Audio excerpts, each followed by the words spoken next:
Hey everyone, thank you so much for coming back. On last week's episode, we spoke about finally getting to meet our rainbow baby and how another journey had already begun.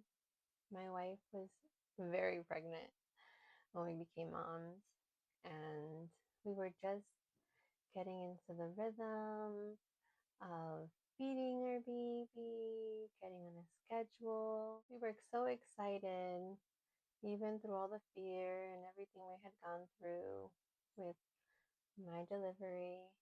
This episode is about my wife's strength and her giving me permission to share her birth story.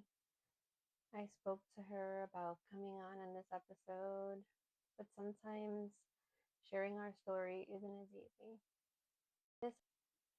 We were so happy when we brought our baby home and enjoying every phase, even if we couldn't get any rest. We were still there for each other. My wife being there when I was bobbing away nursing in sleep, but we were not prepared for how quickly things would change.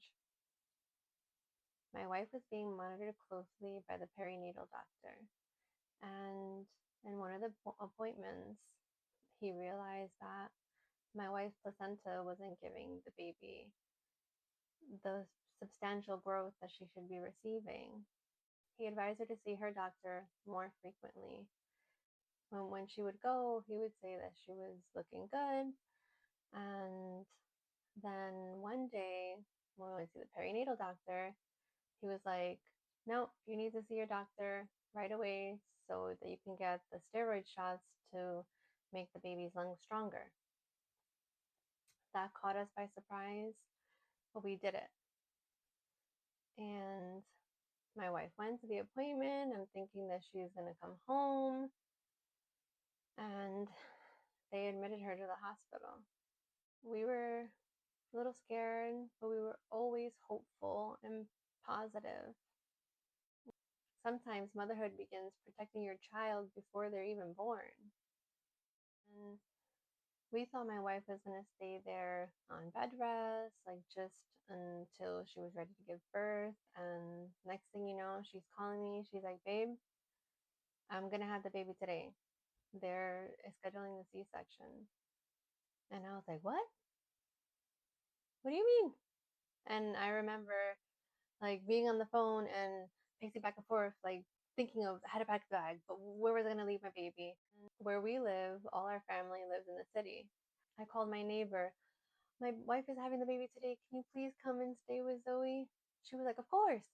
So I ran, packed my wife a bag, packed some clothes, and I went to be by my wife's side, my Wonder Woman. One minute we were preparing for more time, and the next minute we were becoming NICU parents.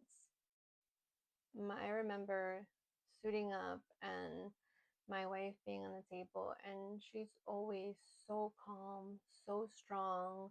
I'm usually the panicky one, but in that moment, I found my calm, my peace to be able to be there for my wife. And our baby cried. Her cry filled up the entire room. I was like, "Wow, my baby's lungs are strong." And our baby was 2 pounds, 12 ounces. From my wife's perspective, she was tiny and fragile. All I saw was my strong, beautiful baby girl. We were both looking at the same baby with two completely different hearts.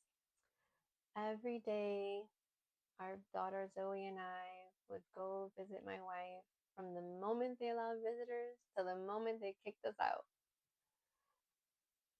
My wife had a really hard time producing milk, so I suggested that we latch our baby girl to her to stimulate her mammary glands. And it helped because my wife gave our daughter the colostrum that she needed. When we would visit our NICU baby, I would see this strong little baby that I loved so much and I couldn't wait to bring home. And when my wife would talk about it, I could see her sadness. And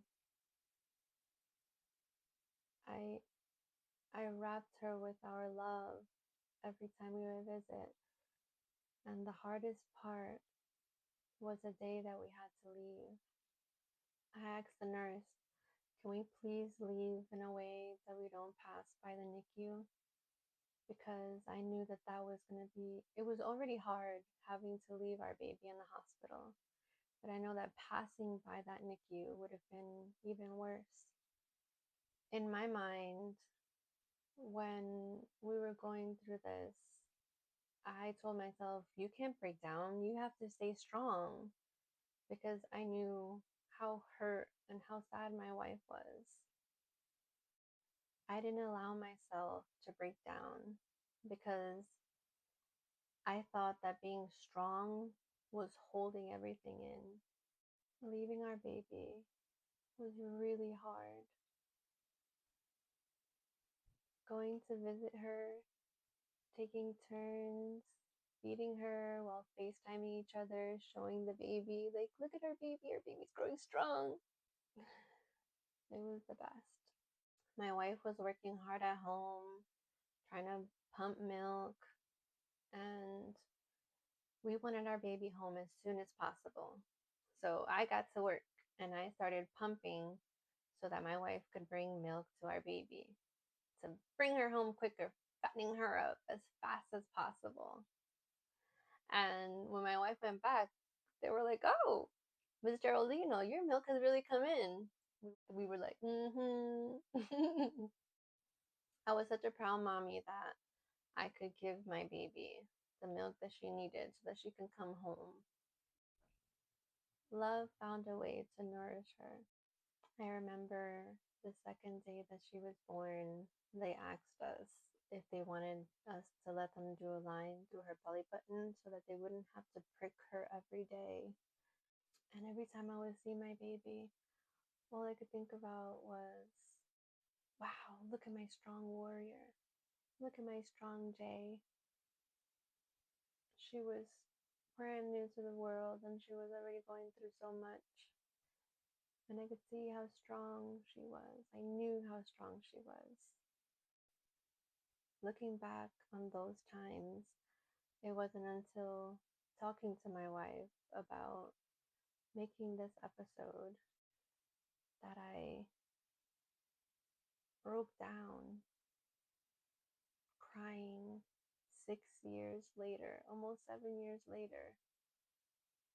I had kept it in and didn't allow myself to feel all those feelings because I was being strong for my wife, my Wonder Woman.